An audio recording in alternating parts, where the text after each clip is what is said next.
राप्रपा अध्यक्ष राजेन्द्र लिङदेनले लाखौं जनता सडकमा आए एकै दिनमा गणतन्त्र समाप्त हुने बताउनु भएको छ। काठमाडौँमा आयोजित युवासँग राप्रपा कार्यक्रममा लिङदेनले भारतमा 190 वर्ष पुरानो ब्रिटिश शासन भद्र अवज्ञाको बाटोबाटै अन्त्य भएको उदाहरण दिँदै 2 दशक नपुगेको गणतन्त्र लाखौं जनता सडकमा आए एकै दिनमा समाप्त हुने बताउनु भएको हो। भद्र अवज्ञा, सत्याग्रह र शान्तिपूर्ण आन्दोलनबाट अहिलेको व्यवस्थालाई हटाएर छाड्ने उहाँले बताउनुभयो। अध्यक्ष लिङदेनले अहिलेको व्यवस्थाप्रति जनतामा चरम असन्तुष्टि रहेको भन्दै यही अवस्था रहे वर्षौंसम्म पनि अनुभूति हुने गरी परिवर्तन महसुस गर्न नपाउने धारणा राख्नुभयो। उहाँले देश बिग्रिए केपी ओली, शेर बहादुर देउवा वा प्रचण्डको केही नबिग्रने तर युवाहरूको भविष्य भने बिग्रने भएकाले युवाहरू नै सचेत भएर अघि बढ्नुपर्नेमा जोड दिनुभयो। अध्यक्ष लिङदेनले अहिलेका दलबाट देश थप जटिल अवस्थामा पुग्ने भएकाले समयमा नै व्यवस्था परिवर्तन गर्नुपर्ने बताउनुभयो। युवालाई नै हामीले किन आमन्त्रण गर्यौं भन्दाखेरि यो देश बिग्रियो भने अब केपी ओलीको के बिग्रिन्छ होला, यो देश बिग्रियो भने शेरबहादुर देउवाको के बिग्रिन्छ होला अथवा प्रचण्डको के बिग्रिन्छ होला। यो देश बिग्रियो भने तपाईं युवाको भविष्य बिग्रिने होला। केपी ओली, उहाँको नाम बडो आदरपूर्वक लिन चाहन्छु, अहिले देशको प्रधानमन्त्री हुनुहुन्छ। तर केपी ओलीलाई अहिले 14 महिना कि कति प्रधानमन्त्रीको पालो बाँकी छ। 14 महिना होइन, बाँकी सबै अवधि दियो भने पनि यो देश बन्नेवाला छ त?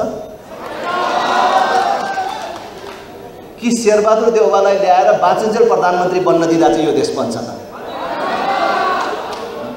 बाँचुन्जेल घाटमा पुगिन्जेल प्रधानमन्त्री बनायो भने पनि यो देश बन्नेवाला होइन, सब बर्बाद हुनेवाला छ। यो नाथे गणतन्त्र 2 दशक पुगेको छैन। शान्तिपूर्ण ढङ्गले नै हामी लाखौं जनता सडकमा आयो भने एकै दिनमा समाप्त हुन्छ। हामीले एउटा ढुङ्गा हान्नु पर्दैन।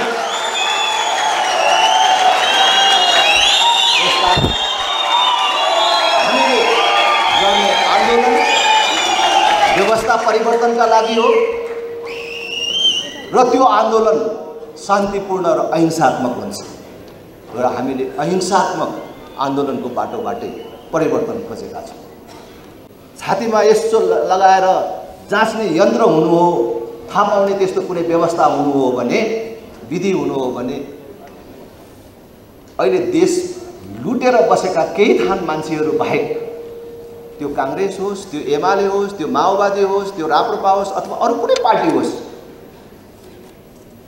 हरेकको मनमा देशको अवस्था ठिक छैन भन्ने छ। यो अवस्थामा कसैलाई पनि चित्त बुझेको छैन। यही व्यवस्था रहेसम्म तात्विक अन्तर आँखाले देख्ने गरी मान्छेले भोग्न पाउने गरेको परिवर्तन हामीले अनुभूत गर्न पाउँदैनौँ। किनभने समस्या नेतृत्वमा मात्रै होइन, केपी ओली, शेरबहादुर देउवा, प्रचण्डमा मात्र होइन, समस्या उनीहरूले ल्याएको व्यवस्थामा पनि छ। हामीले भ्रष्टाचार भनेर भन्छौँ। भ्रष्टाचार कसले गर्छ? यहाँ तल बसिराखेका तपाईँ युवाहरूले गर्छ, तपाईँ सर्वसाधारण जनताले गर्छ। भ्रष्टाचार त कसले गर्छ? नेताले गर्ने हो। अनि त्यो भ्रष्टाचारीलाई कारबाही गर्ने निकाय आज देशमा को हो? कुन हो? अख्तियार र अदालत होइन। र अख्तियार र अदालतमा को छ? पार्टीले नियुक्त गरेका मानिसहरू हुन्छन् अनि भ्रष्टाचारीलाई कारबाही हुन्छ।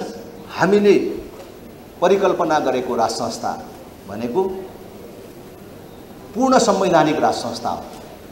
संविधानको परिधिभित्र रहने अभिभावकीय संस्थाको रूपमा त्यो राज संस्थालाई हामीले कल्पना गरेको। जनताबाट प्रत्यक्ष निर्वाचित कार्यकारी प्रधानमन्त्री हुन्छ र अभिभावकीय संस्थाको रूपमा राजा रहने व्यवस्था हुन्छ।